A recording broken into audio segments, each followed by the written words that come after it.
That night seemed ordinary. The lights were already off, the house was silent. The usual sounds of a sleeping neighborhood filled the spaces between the rooms. But suddenly, without explanation, the air seemed to grow heavy.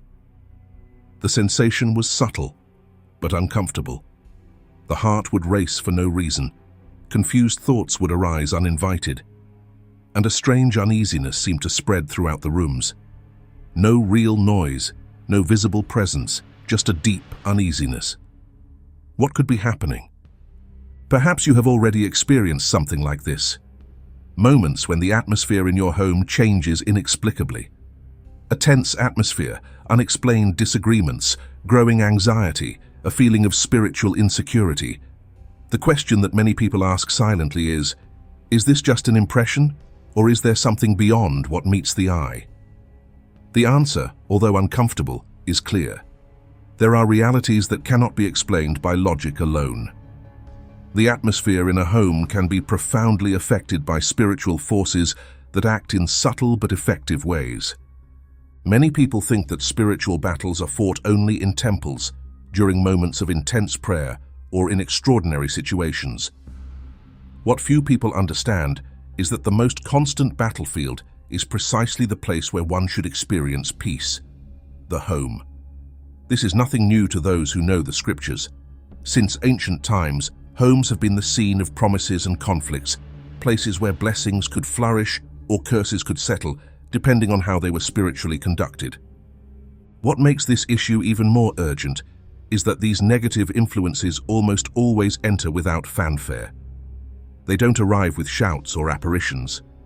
They penetrate through careless words, unresolved feelings, seemingly harmless habits, and imperceptible spiritual compromises. The result is a continual feeling of weariness, as if something is always trying to steal peace, silence faith, divide relationships, and disrupt what has been built with so much effort. Now, it is important to understand that this is not an alarmist speech, nor an attempt to create fear. Quite the opposite. This is a call to spiritual awareness. There is something that many homes have lost, and that urgently needs to be restored. The spiritual authority that protects, guides, and establishes the home on solid foundations. It is as if, through ignorance or carelessness, many families are living in open houses without spiritual locks, vulnerable to all sorts of disturbances that could be avoided. In light of this, an essential question arises. If there really is an invisible battle trying to affect the spiritual atmosphere of our home, what can be done to protect this precious territory? The answer does not lie in magic formulas, automatic rituals, or mysticism. The key lies in what was revealed long ago, but which many have failed to apply with faith and constancy. The Word, not just read or heard, but proclaimed, lived, and applied with discernment and authority. The home cannot be a neutral space. It will always be a territory of influence, and it is up to its inhabitants to decide to whom it belongs. What is proposed here is more than a reflection. It is an invitation to action. It is not enough to identify the problem. It is necessary to take concrete spiritual actions that establish protection and liberation. And this cannot be done only with pretty speeches or good intentions. It requires decision, firmness, and a sincere commitment to principles that do not fail. In every environment, in every room, in every conversation, there is a type of seed being planted, and it is impossible to reap peace if discord is sown. It is impossible to maintain a light atmosphere when small concessions are tolerated that silently open doors to what weakens faith. There are those who live under constant attacks and do not realize that much of what they suffer in silence has a spiritual origin. The lack of harmony, sudden discouragement, recurring conflicts, the feeling that everything becomes heavy and difficult. These symptoms, when recurrent, deserve attention. Because when the home is taken over by influences that do not come from God, what should be a shelter becomes vulnerable ground. But the good news is that this can be transformed. It is not necessary to be an expert, nor someone without flaws. What is required is positioning. And this positioning begins with understanding. Understanding that the authority to change the spiritual environment of the home has already been granted, but it needs to be exercised. From the moment that the need is recognized and the decision is made to act, what seemed impossible begins to be reversed. Thus, this path begins with clarity and seriousness. We will touch on spiritual foundations that restore order, unmask what oppresses, and activate what protects. The home, when established in the right direction, not only resists what tries to destabilize it, but becomes a source of life, healing, and strength for all who live there. And when this happens, even the enemy recognizes that he no longer has access there. When we understand that the home can be influenced spiritually, we need to establish effective tools to transform this environment. The most powerful of these is the proclamation of the Word. It is not just about knowing verses or memorizing passages. Proclaiming means declaring with faith, understanding, and authority what God has already revealed as truth. For centuries, different peoples and cultures have used words as an instrument of influence. Leaders inspired nations, ideologies were propagated, social change began with speeches. But the Bible presents something even more profound. The spoken word, when aligned with divine truth, has creative, restorative, and protective power. From the beginning, everything was formed through the Word. It is written that God said, "And there was light." He spoke, and the waters parted. The universe was structured by the verbal force of divine will. This spiritual principle is not restricted to creation. It extends to the daily lives of those who have faith. Proverbs records that life and death are in the power of the tongue. This means that what is said in faith can alter realities, influence atmospheres, and establish protection where there was previously vulnerability. When we look at the story of Jesus, one episode stands out in this context. After fasting for 40 days, he was confronted by Satan in the desert. It was a moment of extreme physical vulnerability. There were no crowds, no disciples, just him and his adversary. But even though he was weakened, Jesus did not give in. To each provocation, he responded with the same structure. "It is written." And then, he proclaimed Scripture with precision. He did not argue with human logic, he did not resort to emotions, he simply declared the truth with authority. This event, recorded in the Gospel of Matthew, serves not only as a historical example. It reveals a spiritual strategy that is valid even today. When Jesus quoted Scripture, he did not simply recite a sacred text. He activated an eternal truth against a momentary lie. And this same principle still holds true. Whenever God's truth is proclaimed in faith, every attempt at confusion, fear, or spiritual oppression loses its power. Many homes are suffering, not for lack of prayer, but for lack of proclamation. Prayer is essential, but proclaiming the word is taking a stand. It is saying out loud what God has already declared in heaven so that it may be manifested on earth. This is not superstition, nor is it empty ritual. It is spiritual alignment with divine purpose. For proclamation to be effective, it is necessary to know well what one is saying. The enemy knows the Scriptures. In the episode of temptation, he tried to use Psalm 91 to deceive. But Jesus, knowing the context, did not allow himself to be manipulated. Therefore, it is not enough to repeat words. One must understand them. When someone declares with understanding and conviction, he is exercising spiritual authority. Recent research shows that regular Bible reading is on the decline in many parts of the world. A report published in 2022 by the American Bible Society revealed that only 12% of Christian homes in the United States read the Scriptures regularly. When this practice disappears, the spiritual strength of the environment also weakens. A home where the word is ignored becomes more susceptible to negative influences. On the other hand, environments where God's truth is constantly declared have a lower incidence of emotional conflict and a greater sense of stability, according to data published by the Barna Group in 2020. This shows that the impact is not only spiritual, but also practical and noticeable. Proclaiming the word should not be an occasional occurrence, done only when there are problems. It needs to become part of the home routine. Declaring verses upon waking, during moments of stress, or before going to sleep, creates a spiritual shield around the home. This strengthens faith, organizes thoughts, and expels that which tries to create confusion. It is important that everyone in the house participates. When parents and children learn to proclaim together, a solid spiritual culture is created. It is as if, every day, the family is telling the invisible world that there is an established authority there, that that space has an owner, that there are no open loopholes. If the word is alive, as the book of Hebrews teaches, then it acts when it is proclaimed with sincerity. There is no need to shout or use elaborate formulas. It is enough to declare with faith what is written. Each verse proclaimed with understanding becomes like a sword, cutting through doubts, lies, and attacks that previously went unnoticed. Within the home, this can manifest itself in many ways. An atmosphere of peace after a prayer is said, a conflict avoided by a firm word of faith, a peaceful night after reading a divine promise together. These are signs that the environment is filled with the presence of the one who has power over everything. The word was not given to be studied in silence. It is a weapon, and like any weapon, it must be wielded with responsibility and courage. A silent believer in the face of oppression is like an armed soldier who refuses to fight. But when the mouth is opened in faith, the heavens move, and what was once an attack becomes an occasion for victory.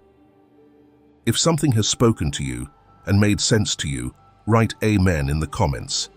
It's a way of saying that you're on this journey with us and showing that this message is reaching real people. Proclaiming the scriptures is not only an act of faith, but also a clear expression of spiritual authority. Whoever declares the word with understanding is exercising dominion over the environment in which he lives.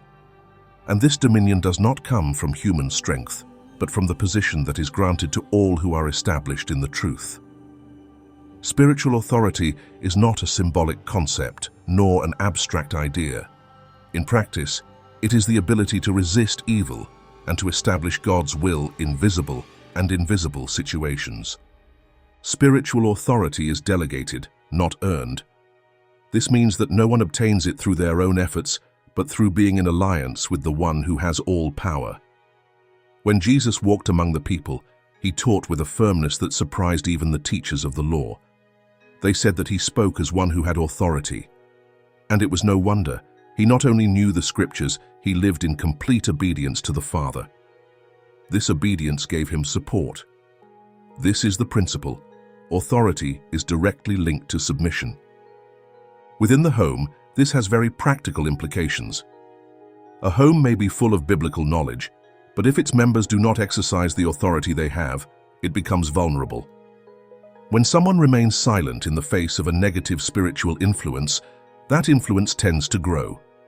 It is necessary to take a stand, to say, clearly and firmly, that a certain thought, behavior, or feeling has no place there. And this is done not only with corrective words, but with consistent spiritual attitudes. In this context, vigilance is the stance of someone who not only knows their authority, but keeps it active. Being vigilant means recognizing that there are constant movements, that there are subtle attempts to undermine faith, to disorganize the environment, to create confusion. And these attacks rarely come with fanfare. Often, they come disguised as carelessness, distractions, and permissiveness that seem harmless. The Apostle Peter instructed believers to be vigilant. He described the enemy as someone who prowls around like a lion, looking for a gap. This imagery is not an exaggeration. It is a clear warning. A bond formed by cursed words, a persistent fearful thought, a resentment that refuses to give in. These are all forms of action that take hold when vigilance fails. Being vigilant does not mean living in fear. It is quite the opposite. True vigilance comes from the awareness of the power one carries. A spiritual vigilant knows that he does not need to hide. He moves with discernment, observes what enters the house, evaluates what is said, what is watched, what is tolerated. He does this not out of paranoia, but out of zeal. Just as someone who locks the doors at night does so not out of panic, but out of responsibility. In practice, maintaining spiritual vigilance involves discipline. It is deciding, day after day, that no concessions will be made to that which violates the principles of the kingdom. If a conversation begins to take a destructive turn, it is interrupted. If content threatens the spiritual health of the home, it is removed. If an attitude is creating room for disorder, it is corrected. There is no room for neutrality. Authority is exercised by those who choose to keep their eyes open and their hearts aligned. In many families, the lack of vigilance has created gaps that have become open doors. Small habits tolerated, words thrown without filter, routines without prayer. All of this forms a fragile foundation. And when this foundation is weakened, attacks become more frequent. That is why vigilance must be continuous. It does not depend on emotional state or visible signs. It is a conscious decision, fueled by knowledge of the truth. Spiritual authority, when combined with vigilance, transforms the home into a safe territory. It does not mean the absence of conflicts or problems, but it does mean that nothing can be established there without being confronted. And where there is confrontation based on truth, there is liberation. When someone stands up in prayer with understanding, when they proclaim the truth in the face of doubt, when they close the doors to what contaminates, they are exercising dominion. And that changes everything. Historically, the most profound revivals have begun with individuals who understood their spiritual position. Ordinary people, without titles, but with a deep sense of delegated authority. They didn't just pray, they acted. They didn't just hear the word, they applied it. And this brought about change not only in their lives, but in the homes, in the communities, in the environments they moved through. This authority is not restricted to leaders or ministers. It is given to everyone who believes. It is a spiritual right. And more than that, it is a responsibility. A home without active authority becomes vulnerable. But when this authority is exercised with humility and firmness, the effects are evident. Peace is established. Confusion ceases. The environment becomes fertile for the presence of God. This is the call for those who want to see real transformation. It is not enough to wait for things to change. It is necessary to stand up, declare, confront what needs to be confronted, correct what needs to be corrected, and maintain a stance that does not compromise. Spiritual authority was given to be used, and those who watch with understanding will never be surprised. When spiritual authority is understood and watchfulness becomes part of the home routine, new areas begin to be revealed. Spiritual problems do not always arise from external threats. Often, they find shelter within the heart. And among the most common faults that open up invisible gaps is lack of forgiveness. Forgiveness is not just an emotional choice. It has direct implications for the spiritual health of the environment. When someone chooses to hold on to resentment, even silently, something breaks. The flow of peace is interrupted, and the space once inhabited by God's presence begins to become fertile ground for resentment and division. Jesus was direct in his teaching on this subject. He stated that if someone wants to receive forgiveness from the Father, they must first forgive others. This condition, recorded in the Gospels, reveals the profound impact of internal decisions on the spiritual dimension. What is kept secret, even if not said out loud, can be what keeps the spiritual atmosphere of the home charged, heavy, and without peace. In many homes, conflicts do not arise from external attacks, but from internal wounds that have never been treated. Misplaced words, frustrated expectations, broken promises. All of this, when left unresolved, becomes the ground for silent accusations and cold looks. Silence, in this case, is not a sign of harmony, but of distance. Unforgiveness is not just a relational issue. Above all, it is an open door to spiritual disturbances. As long as a memory contaminated by pain remains alive, the heart becomes vulnerable. And this vulnerability extends to the environment. Homes where forgiveness is resisted, even when prayed for and the truth is proclaimed, continue to experience cycles of instability. precisely because the foundation of restoration is still cracked. The Apostle Paul instructed the early Christians not to let the sun go down on anger. This phrase, more than just a piece of advice for coexistence, is a spiritual key.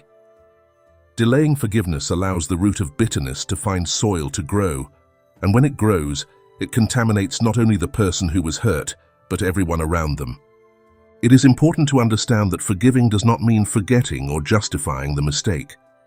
It means breaking the cycle of pain that binds the soul to the past. Forgiveness is like a locked door that prevents negative influences from returning. When forgiveness is released, what was chained begins to be released.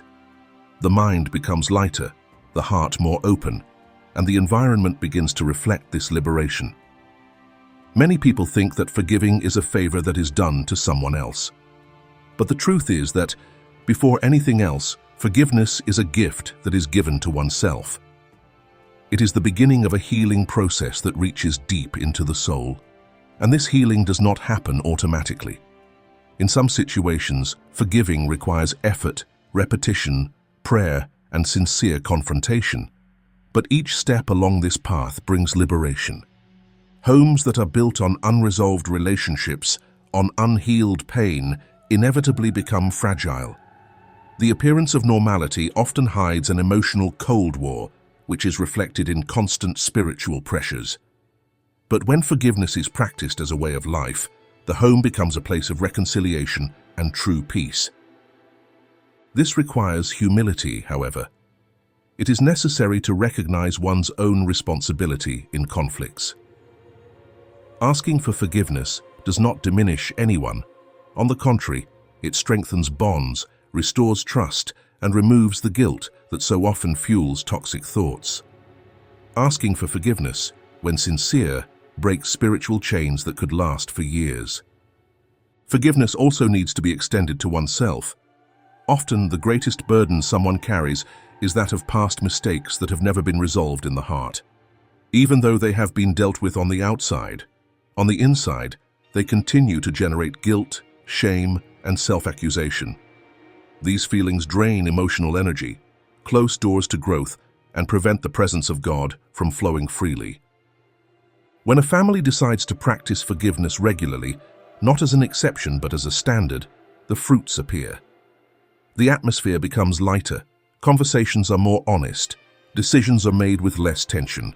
The home ceases to be a stage for resistance and becomes a place of healing. This process does not happen by chance. It begins with a decision. The decision to no longer hold on to what hurts, to no longer mentally replay the offense, to no longer keep secret records of what the other person has done. When this is replaced by the grace of letting go, something supernatural happens. The spiritual atmosphere of the home changes. The peace that was once interrupted becomes constant. What seemed impossible to resolve begins to dissolve in the face of a sincere willingness to forgive. Forgiveness is, therefore, one of the most effective ways to close spiritual gaps. Where forgiveness reigns, the enemy loses ground. Where there is reconciliation, there is no room for accusation.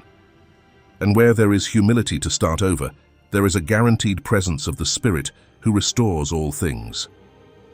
When forgiveness is practiced sincerely, it makes room for something essential: purification, not only of the heart, but also of the physical and mental environment.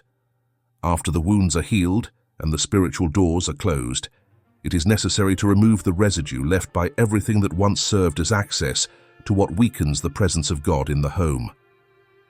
Purifying the environment is more than just doing a traditional cleaning. It involves identifying objects, practices, and habits that carry spiritual meanings that are contrary to the truth. Throughout the Bible, God warned his people about the risk of keeping in their homes elements linked to beliefs and influences that are far from the faith. In specific situations, these things were called anathema, which meant that they were under a curse and needed to be removed immediately.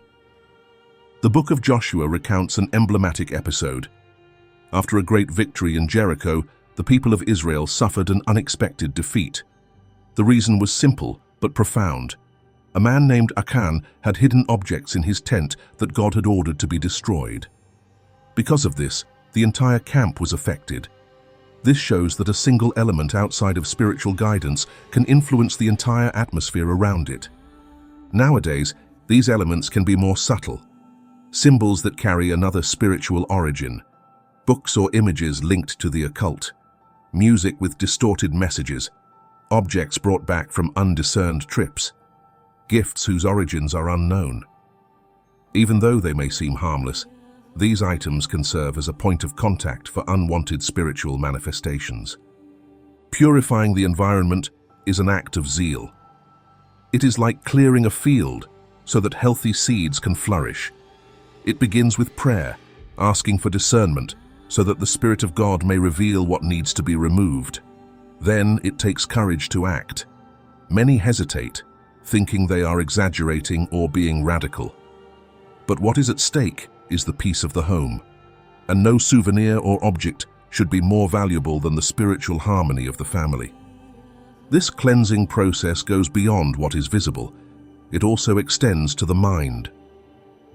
Renewing our thoughts is an inseparable part of restoring a healthy spiritual environment. The human mind is like a reservoir that over time is filled with everything we see, hear, and repeat. And if this content is not filtered, it becomes a pattern of behavior. The Apostle Paul wrote that we should not conform to the patterns of this world, but rather be transformed through the renewing of our minds. This means exchanging old ideas for eternal truths, letting go of pessimistic, doubtful, and accusatory thoughts, and allowing hope, faith, and truth to take over our mental space. And this transformation does not happen in a single moment. It requires consistency. The mind, when poorly fed, becomes the first territory where the enemy tries to plant its seeds. Doubts about identity, thoughts of failure, fear of the future, painful memories that insist on returning. When these thoughts are not confronted, they gain strength and directly influence the atmosphere in the home. The way we think shapes the way we speak, and what we say builds or destroys atmospheres. Therefore, renewing the mind means protecting the home from the inside. It means monitoring thoughts, filtering the content consumed, and choosing with intention what will be repeated mentally. Just as we decide what enters through the door of our house, we must decide what enters through the door of our mind. If thoughts are like seeds, we must ensure that only those that produce fruits of peace, faith, and edification are cultivated. One of the most effective ways to renew one's thinking is through daily meditation on the Word. This does not refer to simply reading verses quickly, but to the habit of reflecting deeply on what one reads, applying it to one's own reality, and allowing these teachings to internally reorganize what was previously out of alignment. The mind that is shaped by the Scriptures becomes firm, clear, and protected. Another powerful way to renew your mind is to replace grumbling with gratitude. The practice of giving thanks, even in the midst of difficulties, adjusts your perception and strengthens your spirit. When you choose to give thanks instead of complaining, your outlook changes. And so does your environment. Homes where gratitude is cultivated become places where it is easier to breathe, live, and coexist. Purifying the environment and renewing the mind are parts of the same process. While removing what is contaminating on the outside, we also treat what has been deformed on the inside. Both go hand in hand. And when they are done seriously, the home begins to experience a new reality. A different lightness takes over the rooms. Silence ceases to be tense. Conversations become more sincere. God's presence ceases to be a concept and begins to be perceived. This state is not achieved by chance. It is built, maintained, and protected. And it always begins with firm decisions. Removing what needs to be removed. Choosing carefully what will be kept. Transforming the way of thinking to consequently transform everything around it. When the environment has been cleansed and the mind has begun to be transformed by truth, something subtle and profound happens. It is not just the absence of conflict, but the continued presence of peace. Home ceases to be just a place where one lives and becomes a place where one rests safely, where every gesture, every word and every thought is aligned with a greater purpose. This new atmosphere is not built in a hurry, nor is it sustained by impulse. It is the fruit of conscious decisions, cultivated with constancy and maintained with zeal. The purity of the environment, combined with the lucidity of the renewed mind, creates a place where it is easier to hear God's voice, perceive His direction, and react with serenity to life's challenges. When we live like this, the distractions of the world lose their power. External tensions find no room to take root. Conflicts are faced with maturity. Thoughts cease to be territories of war and become gardens of firm convictions. The presence of the Spirit is no longer something sought in desperation, but recognized in everyday life, even in the simplest details. The truth is that many homes are becoming ill because they have lost their sense of spiritual direction. They have made too many concessions, tolerated what needed to be addressed, postponed decisions that required firmness. And little by little, they have become hostages to heavy environments, silently dominated by accumulated fatigue, by unspoken words, by hidden pain.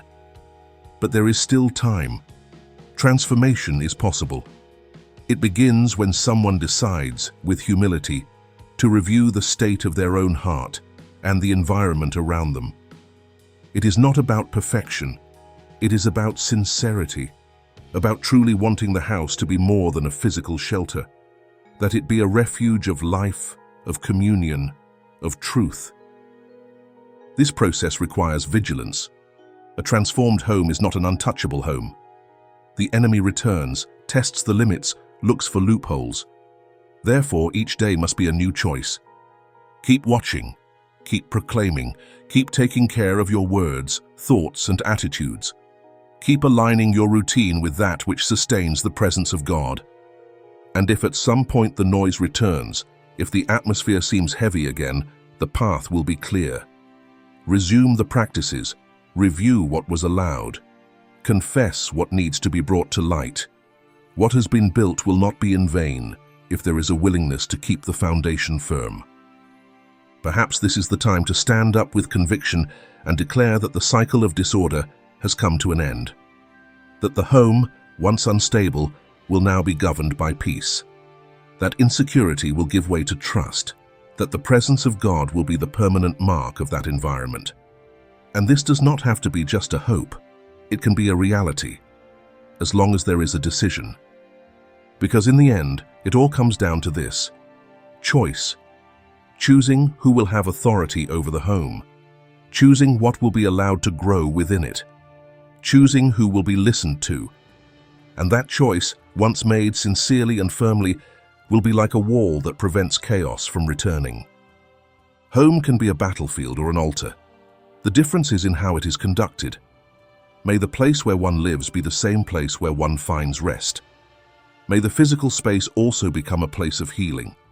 May each room be consecrated, not by an external ritual, but by an inner life aligned with truth. And that, upon crossing the threshold of their home, each person may realize that there is something different there, that there is no fear or doubt. There is peace, the true peace, the peace that is independent of circumstances, the peace that only exists where God is welcome in every detail. If you enjoyed the content and want to support our work so that we can continue to bring you more in-depth research and analysis, please consider making a donation of any amount. This contribution directly helps in the growth of the channel and in the production of even richer materials. Thank you very much for your support.